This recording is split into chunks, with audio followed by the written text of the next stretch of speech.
ನಮಸ್ಕಾರ, ವನಶ್ರೀ ಚಾನಲ್ಗೆ ಸ್ವಾಗತ. ವಿಡಿಯೋ ತಂದಾಯಿತು, ಬನ್ನಿ. ಇವತ್ತು ಭಾರ್ಗವಿ LLB ಈ ಸೀರಿಯಲ್ಲು ಹೇಗೆ ಮೂವ್ ಆಗುತ್ತೆ, ಏನು ಸ್ಟೋರಿ ನೋಡೋಣ. ಅದಕ್ಕಿಂತ ಮುಂಚೆ ನನ್ನ ವಿಡಿಯೋಕ್ಕೆ ಸಬ್ಸ್ಕ್ರೈಬ್ ಮಾಡಿಲ್ಲ ಅಂದರೆ ದಯವಿಟ್ಟು ಸಬ್ಸ್ಕ್ರೈಬ್ ಮಾಡ್ಕೊಳ್ಳಿ, ಹಾಗೆ ಒಂದು ಲೈಕ್ ಕೊಡಿ. ಇವತ್ತು ಕೋರ್ಟಲ್ಲಿ ವಾದ ನಡೀತಾ ಇದೆ, ಇಯರಿಂಗು. ಕೋರ್ಟಲ್ಲಿ ವಾದ ನಡೀತಾ ಇರಬೇಕಾದ್ರೆ ವಿಟ್ನೆಸ್ ಎಲ್ಲ ಅವ್ರ ಕಡೆಯೇ ಗೆದ್ದಿರ್ತಾರೆ, ಸತ್ಯನ ಕಡೆಯೇ ಎಲ್ಲ ಆಗೋಗಿರುತ್ತೆ, ಗಂಗಾ ಸತ್ಯನ ಕಡೆಯೇ. ಆದರೆ ಇವತ್ತು ಮತ್ತೆ ಅಪೀಲ್ ಹೋಗಿರೋದ್ರಿಂದ ಪುನಃ ಭಾರ್ಗವಿ ವಿಟ್ನೆಸ್ಸನ್ನ ಕರ್ಕೊಂಡು ಹೋಗಿದ್ದಾಳೆ. ಒಂದು 10 ವರ್ಷ 12 ವರ್ಷದ ಒಂದು ಪುಟ್ಟ ಹುಡುಗಿನ ಕರ್ಕೊಂಡೋಗಿ, ಇದು ಗಂಗನ್ನ ನೋಡಿದೆಯಂತೆ, ಈ ಹುಡುಗಿ ಗಂಗಾ ಯಾರು ಅಂತ ಗುರ್ತಿಡಿಯುತ್ತಂತೆ ಅಂತ ಹೇಳ್ಬಿಟ್ಟು. ಆದರೆ ಅಲ್ಲಿಗೆ ಹೋಗಿ ವಿಟ್ನೆಸ್ಸಿಗೆ ನಿಲ್ಲಿಸ್ದಾಗಲೇ ಗೊತ್ತಾಗೋದು, ಕಟಕಟೆ ಮೇಲೆ ನಿಲ್ಲಿಸ್ದಾಗಲೇ ಗಂಗಾ ಯಾರು ಅಂತೇಳಿ ಆ ಹುಡುಗಿ ಪತ್ತೆ ಮಾಡೋಕ್ಕಾಗಲ್ಲ. ಭಾರ್ಗವಿ ಕರ್ಕೊಂಡು ಬಂದಿರೋಂಥ ಹುಡುಗಿಗೆ ಕಣ್ಣು ಐಬಿದೆ, ದೂರದೃಷ್ಟಿ ಕಡಿಮೆ ಇದೆ ಅಂತ ಆಯಿತು. ಹಂಗಾಗ್ಬಿಟ್ಟು ಅದು ಫ್ಲಾಪ್ ಆಗೋಗುತ್ತೆ, ಆ ವಿಟ್ನೆಸ್ಸು ಫ್ಲಾಪ್ ಆಗುತ್ತೆ. ಭಾರ್ಗವಿಗೆ ಚಿಂತೆಗೀಡಾಗುತ್ತೆ. ಉಲ್ಟಾ ಪಲ್ಟಾ ಮಾಡಿಬಿಡ್ತಾನೆ ಆ ಲಾಯರು ಎಲ್ಲನೂ. ಜಡ್ಜು ನೋಡ್ತಾ ಇರುವಾಗೇ, ಭಾರ್ಗವಿ ನೋಡ್ತಾ ಇರುವಾಗನೇ JP ಕೂಡ ಅಲ್ಲೇ ನಿಂತಿದ್ದಾನೆ ಕಟ್ಕಟ್ಟೆಯಲ್ಲಿ, ಆದರೂ ಕೂಡ ಉಲ್ಟಾ ಪಲ್ಟಾ ಮಾಡಿಬಿಡ್ತಾನೆ ಕೇಸು. ಆವಾಗ ಇವಳಿಗೆ ಎಷ್ಟು ಬೇಜಾರಾಗುತ್ತೆ ಅಂದರೆ ಭಾರ್ಗವಿಗೆ, ನಾನು ಕರ್ಕೊಬಂದಿರೋ ವಿಟ್ನೆಸ್ಸು ಕಣ್ಣು ಚೆನ್ನಾಗಿದ್ದಾವೆ, ಪಾಪ ಹುಡುಗಿ ಗಾಬರಿ ಆಗಿದೆ, ಈ ಗಂಗಾ ಅನ್ನೋ ವ್ಯಕ್ತಿನ ನೋಡಿದೀಯನಮ್ಮ ಅಂತ ಅಂದರೆ ಕಾಣಿಸಲ್ಲ ಕಣ್ಣು ಅಂತ ಹೇಳುತ್ತೆ.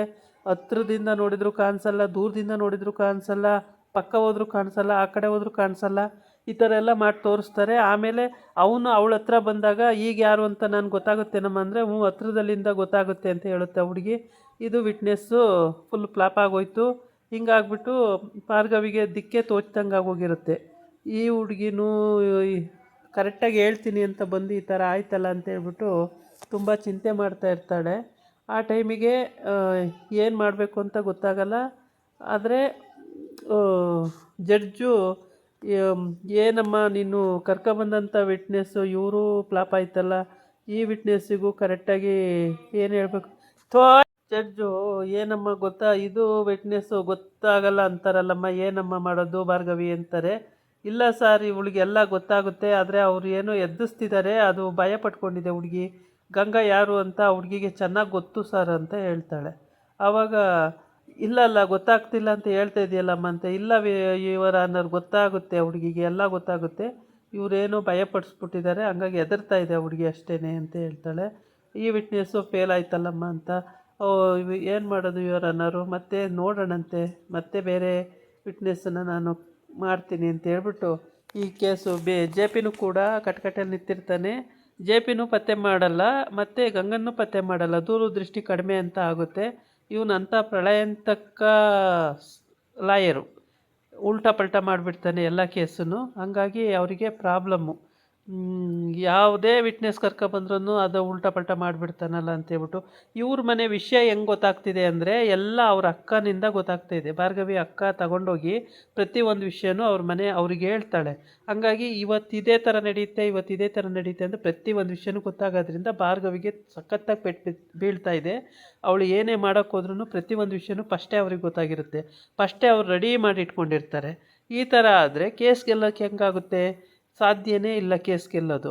ಒಟ್ಟಿಗೆ ಬೃಂದನ ಇವ್ರ ಮನೆಯಿಂದ ಆಚೆ ಕಳಿಸಿದ್ರೇ ಮಾತ್ರ ಇವ್ರಿಗೆ ಒಳ್ಳೆಯದಾಗುತ್ತೆ ಹೊರತು, ಬೃಂದನ ಇವ್ರ ಮನೇಲಿ ಇಟ್ಕೊಂಡಿದ್ರೆ ಭಾರ್ಗವಿ ಅಂತೂ ಕೇಸ್ ಗೆಲ್ಲಕ್ಕೆ ಸಾಧ್ಯನೇ ಇಲ್ಲ. ಆಮೇಲೆ ಇಯರಿಂಗ್ ಮುಂದಕ್ಕೆ ಹಾಕ್ತಾರೆ, ಪುನಃ ವಾಪಸ್ ಮನೆಗೆ.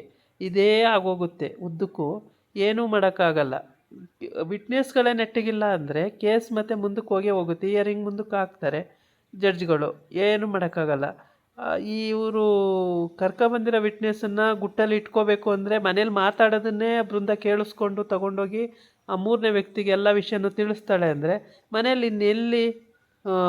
ಫಸ್ಟೇ ಇವ್ರದ್ದು ಇವಾಗ ಚಿಕ್ಕ ಮನೆ, ಬಂಗ್ಲೆ ಮನೆ ಆಗಿದ್ದರೆ ಏನೂ ಗೊತ್ತಾಗ್ತಿರ್ಲಿಲ್ಲ. ಇದು ಚಿಕ್ಕ ಮನೆ ಆಗಿರೋದ್ರಿಂದ ಪ್ರತಿಯೊಂದು ವಿಷಯನೂ 4 ಗೋಡೆ ಎಲ್ಲೇ ಮಾತಾಡಿದ್ರೂ ಎಲ್ಲರಿಗೂ ಗೊತ್ತಾಗುತ್ತೆ. ಹಂಗಾಗ್ಬಿಟ್ಟು ಅಂಥ ಬಂಗ್ಲೆ ಮನೇಲಿದ್ದವರು ಇಂಥ ಸಣ್ಣ ಮನೆಗೆ ಬಂದಿದ್ದಾರೆ ಅಂತ ಅವಳು ಅರ್ಥನೇ ಮಾಡ್ಕೊಳ್ಳಲ್ಲ. ಅವಳು ಎಲ್ಲ ವಿಷಯನೂ, ಅವಳಿಗೆ ದುಡ್ಡು ಮುಖ್ಯ. ಅವ್ರು ಕೇಳ್ದಂಗೆ ದುಡ್ಡೆಲ್ಲ ಕೊಡ್ತಾರೆ, ದೊಡ್ಡ ಸೊಸೆ ಅಂದ್ಕೊಂಡು. ಆ ಗಂಗಾ ಅನ್ನೋಳು ಕೇಳ್ದಂಗೆ ಇವಳಿ ದುಡ್ಡೆಲ್ಲ ಕೊಡ್ತಾಳೆ, ದೊಡ್ಡ ಸೊಸೆ ಅಂದ್ಕೊಂಡು. ಇವಳು ಅದರಿಂದ ಫುಲ್ಲು ಮಿಂಚುತ್ತಾ ಇದ್ದಾಳೆ. ಇವಳಿ ದುಡ್ಡೆಲ್ಲಿಂದ ಬರುತ್ತೆ ಅನ್ನೋದನ್ನು ಈ ಭಾರ್ಗವಿ ಯೋಚನೆ ಮಾಡ್ತಾಯಿಲ್ಲ. ಈ ನಮ್ಮನೆ ವಿಷಯ ಹೆಂಗೆ ಅವ್ರಿಗೆ ಗೊತ್ತಾಗ್ತಿದೆ ಅಂತ ಕೂಡ ಯೋಚನೆ ಮಾಡ್ತಾಯಿಲ್ಲ. ಪ್ರತಿಯೊಂದು ವಿಷಯನೂ ಯೋಚನೆನೂ ಮಾಡ್ತಿಲ್ಲ, ಏನಿಲ್ಲ. ಹೀಗೇ ಇದು ಮಾಡ್ತಿದ್ದಾಳೆ. ಎಲ್ಲ ವಿಷಯನೂ ಗುಟ್ಟು ರಟ್ಟಾಗ್ತಲೇ ಇದೆ. ಈ ಥರ ಈ ಸ್ಟೋರಿ. ಕೋರ್ಟಿನ ವಿಷಯ ಬಂದಾಗ ಎಷ್ಟು ಕೇರ್ಫುಲ್ಲಾಗಿದ್ದರೂ ಸಾಲದು, ಪ್ರತಿಯೊಂದು ವಿಷಯದಲ್ಲೂ ಕೇರ್ಫುಲ್ಲಾಗಿರಬೇಕು. ಹಾಗಾಗಿ ಪ್ರತಿಯೊಬ್ಬರೂ ಕೂಡ ತುಂಬ ಕೇರ್ಫುಲ್ಲಾಗಿರೋದು ಒಳ್ಳೆಯದು. ಈಗ ಇದಾಗಿತ್ತು ಇವತ್ತಿನ ವಿಡಿಯೋ. ನಾಳೆ ಇನ್ನೊಂದು ವಿಡಿಯೋ ಜೊತೆ ಬರ್ತೀನಿ. ನಮಸ್ಕಾರ.